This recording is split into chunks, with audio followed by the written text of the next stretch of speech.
अब तक हमने देखा कि देविका के ससुराल के आदमी औरतों को घर के अंदर नहीं आने दे रहे हैं। देविका उन्हें पुलिस में जाने की धमकी देती है, जिससे पूरे गांव में अफरा तफरी मच जाती है। तभी गांव का एक आदमी सरपंच को बुलाकर ले आता है। सरपंच उनके घर के बाहर का नज़ारा देखकर कहते हैं, जोगिंदर जी, ये आपके घर की औरतों ने कैसा हंगामा मचा रखा है।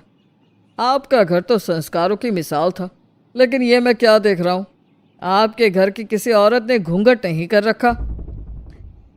सरपंच जी, हमारे घर की औरतों को इस देविका ने बहकाया है। हमने पहले ही इन सबको चेतावनी दी थी कि अगर ये घर से बाहर गई तो हम इन्हें घर में नहीं आने देंगे। अब ये देविका हमें धमकी दे रही है कि पुलिस को बुलाएगी। क्या पुलिस? इस गांव का बरसों पुराना इतिहास रहा है। इस गांव में कभी पुलिस नहीं आई। गांव के सभी फैसले हमने मिलजुल कर किए हैं। जोगिंदर, तुम्हारे घर का फैसला पंचायत करेगी। सरपंच जी, आपने ठीक कहा। पंचायत दोनों तरफ की बातें सुने और जो भी फैसला पंचायत करेगी वो हमें मंजूर होगा। तो ठीक है, आज दोपहर को सभी गांव की चौपाल पर इकट्ठा होंगे और वहीं तुम्हारे घर का फैसला होगा। सरपंच वहां से चला जाता है। घर के आदमी घर के अंदर जाकर दरवाज़ा बंद कर लेते हैं और घर की औरतें वहीं घर के बाहर पेड़ के नीचे बैठ जाती हैं। तभी विमला कहती है, देविका बहू, तुम्हें भूख लगी होगी ना? नहीं माँ जी, मुझे भूख नहीं लगी, मैं ठीक हूँ। बहू, तेरा बच्चा छोटा है अभी, तुझे भूखा नहीं रहना चाहिए। वीना, सुजाता, जाओ पास में जो पंडित जी का बाग है ना, वहाँ से कुछ फल तोड़ लाओ। वीना और सुजाता पास के बगीचे से खूब सारे फल तोड़ कर ले आती हैं। सभी औरतें फल खाती हैं। तभी देविका कहती है, आप सब घर से बाहर निकली, घूंघट उतार दिया तो इन मर्दों की इज्जत चली गई, लेकिन हम सब घर के बाहर भूखे प्यासे बैठे हैं। इस बात पर इन अहंकारी मर्दों को शर्म क्यों नहीं आ रही? हाँ देविका, तुम ठीक कह रही हो। अगर हम मर भी जाए ना, तब भी इन मर्दों के लिए इनके बनाए गए नियम कानून ही अहम रहेंगे, हम नहीं। सुजाता भाभी, मुझे तो सबसे ज़्यादा सचिन पर गुस्सा आ रहा है। उसने मुझसे लव मैरिज की थी, क्या क्या वादे किए थे कि मेरा साथ कभी नहीं छोड़ेगा, और आज उसने मेरा साथ छोड़ दिया।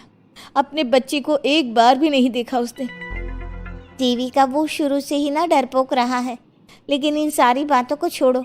मुझे तो इस बात की चिंता हो रही है कि पंचायत में न जाने क्या फैसला होगा। पता नहीं वो इंसाफ करेंगे भी या नहीं। वीना दीदी, आपको अभी भी पंचायत से इंसाफ मिलने की उम्मीद है? अगर इस गांव की पंचायत में सच में इंसाफ करने की भावना होती तो सरपंच जी अभी हमें घर के अंदर जाने देते। देखा नहीं कितना जहर उगल कर गए हैं हमारे खिलाफ। तो बहू, अब हम क्या करेंगे? पंचायत तो हमारे खिलाफ ही फैसला सुनाएगी। पहले तो हम अपनी सारी बातें रखेंगे। अगर ये लोग नहीं माने तो आपको वही करना होगा जो मैं कहूँगी। लेकिन एक बात आप याद रखना, किसी भी सूरत में हम झुकेंगे नहीं, क्योंकि हम सही हैं। देविका सभी औरतों को समझा रही थी। तभी वहाँ एक गांव वाला आता है। आप सभी को पंचायत में बुलाया है।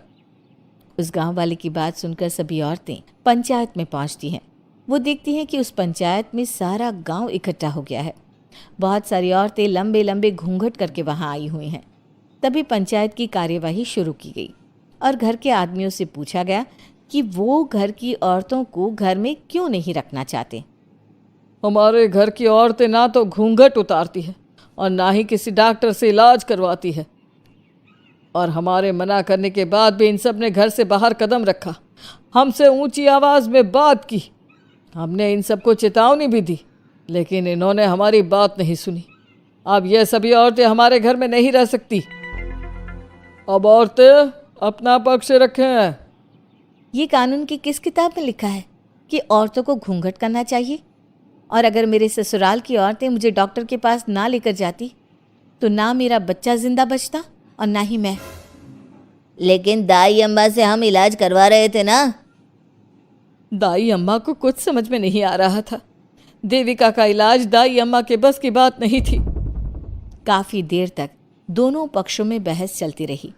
दोनों एक दूसरे पर आरोप प्रत्यारोप लगाते रहे। लेकिन दोनों पक्षों की बात सुनने के बाद पंचायत ने जो फैसला लिया उसके लिए तो देविका पहले से ही तैयार थी। दोनों पक्षों की बात सुनने के बाद पंचायत ने यह फैसला किया है कि सारी गलती महिलाओं की है। अगर वो अपने अपने पतियों से माफ़ी मांग लेती है और वादा करती है कि भविष्य में कभी ऐसी गलती नहीं दोहराएंगी तो वो घर के अंदर प्रवेश कर सकती हैं। हमें पंचायत का फैसला मंजूर नहीं है। हमने कोई गलती नहीं की जो हम माफ़ी मांगे। और किस बात का वादा करें हम?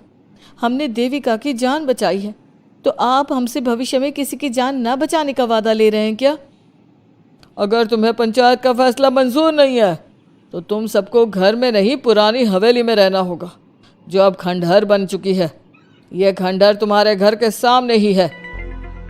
सरपंच जी, आपका फैसला सही नहीं है। एक बार और सोच लीजिए इस फैसले के बारे में। ओ शहर की छोरी, 4 किताबें क्या पढ़ ली, हमें सही गलत का पाठ पढ़ाएगी? तुझे पता नहीं कि पंचायत का फैसला यहाँ सदियों से चलता आया है और लोग उसी को मानते आए हैं। अच्छी तरह जानती हूँ सरपंच जी। अगर मैं चाहूँ तो आपके इस फैसले को कोर्ट की चौखट तक ले जा सकती हूँ। पुलिस को बुलाकर अभी घर के अंदर जा सकती हूँ। पंचायत और घर के आदमियों की शिकायत पुलिस में कर सकती हूँ और अपने बच्चे को उसका हक दिलवा सकती हूँ। लेकिन नहीं, मैं ऐसा नहीं करूँगी। मैं उसी खंडहर में रहूँगी और इस गांव के आदमियों को दिखा दूंगी कि औरत खंडहर को भी महल बना सकती है, और वो भी बिना किसी आदमी की मदद के। सारे गांव की औरतें देविका की बातें सुनकर हैरान हो जाती है। उनका जीवन घूंघट और घर की 4 दीवारी के बीच में ही था। कोई औरत अपने हक के लिए पंचायत से भी टकरा सकती है, ये बात उन्होंने पहली बार सुनी थी। अब देविका घर की औरतों के साथ खंडहर में चली जाती है। माँ जी, ये खंडहर तो काफ़ी पुराना है। भाभी, खंडहर पुराने ही होते हैं। मुझे तो डरावना भी लग रहा है। मैं डर की वजह से कभी इस खंडहर के आसपास भी नहीं आई, लेकिन मुझे क्या पता था कि एक दिन इसी में रहना पड़ेगा। ये तो टूटा फूटा भी पड़ा है। माँ जी, एक काम करते हैं, ये खंडहर तो काफ़ी बड़ा है, इसलिए एक हिस्से की साफ सफाई करके उसे ही रहने लायक बना देते हैं। बाद में धीरे धीरे पूरा खंडहर ठीक कर लेंगे। हाँ बहू, तुम ठीक कह रही हो।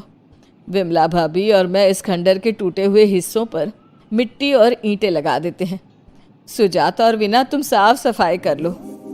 सभी औरतें मिलकर खंडहर के एक हिस्से को सुधारना शुरू कर देती है और काफ़ी देर तक मेहनत करने के बाद वो उस हिस्से को काफ़ी हद तक अच्छा कर लेती हैं। और इसी तरह रात हो जाती है। सभी औरतें बैठकर बात करती है। माँ, हमने इस खंडहर को घर तो बना दिया है, लेकिन ये घर चलेगा कैसे? हाँ माँ जी, मैं भी यही सोच रही हूँ। और हम सब तो बड़े हैं, गर्मी सर्दी भूख कुछ भी आसानी से बर्दाश्त कर सकते हैं, लेकिन देविका का बेटा बहुत छोटा है, उसे तो हमें अच्छी तरह से पालना होगा ना। मैं भी यही सोच रही हूँ कि आगे हमें क्या करना चाहिए। कम्मो और मैं मिलकर मिट्टी का चूल्हा और मिट्टी के बर्तन बना देते हैं। कुछ दिन के लिए खाने का इंतज़ाम भी हो जाएगा, क्योंकि यहाँ पर खेत और बाग बगीचे आसपास ही है, कहीं से कुछ भी ले सकते हैं। पहले आप मुझे ये बताइए कि आप सब लोगों को आता क्या है? मतलब कोई ऐसा काम जिसका आपको शौक हो, जो आपने बचपन से किया हो। बहू, तेरे दिमाग में चल क्या रहा है? माँ जी, बहुत कुछ चल रहा है। बस अब हमारा सारा ध्यान इस बात पर होना चाहिए कि हम अपने लिए अच्छे से अच्छा क्या काम कर सकते हैं। आप सब हिम्मत से और समझदारी से काम लो, फिर देखना हम इस खंडहर को भी महल बना देंगे। इसके लिए सबसे पहले हमें आत्मनिर्भर बनना होगा। देविका सभी को समझा रही थी, तभी उसका बेटा रोने लगा। उसने अपने बेटे को गोद में उठाया और उसे चुप कराने लगी। अब देविका के सामने सबसे बड़ी चुनौती थी कि वो किस तरह से ससुराल की औरतों को आत्मनिर्भर बनाए और किस तरह से अपना घर चलाए। हमारे प्यारे दर्शकों, अब आप बताइए, देविका और घर की सभी औरतों ने अपने पतियों से माफ़ी ना मांगकर सही किया या गलत? क्या उनका खंडहर में रहने का फैसला सही था? अब देविका को क्या कदम उठाना चाहिए, हमें कमेंट में ज़रूर बताना। हमारी कहानी को लाइक, शेयर और चैनल को सब्सक्राइब करना मत भूलना।